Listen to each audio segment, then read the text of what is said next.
Angles ng electrical charges with coordinates. So, given na yung coordinates, hindi lang siya at 0, 0.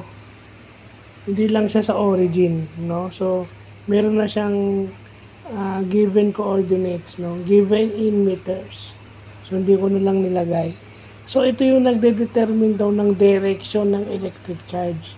So, pag negative to the left, pag downward siya, negative.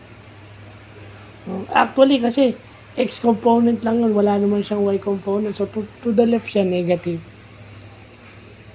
Direction ng electric charges with coordinates. So, again, Cartesian coordinate system na naman yan.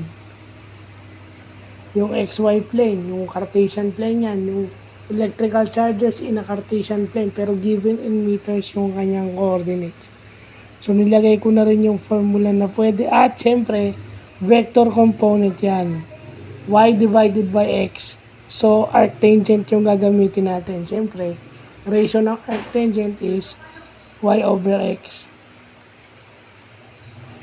So, kunin mo yung dalawa na yon, E2 tsaka E3, kasi yung E1 is origin. So, baliwala na yan. E2 at E3 na lang. So, yan yung formula. Yan. Yan yung given. Ito yung solution. So, hindi na natin gagawin sa example natin yan. Tama lang na may alam na tayo dyan. So, yun lang po. Nakita mo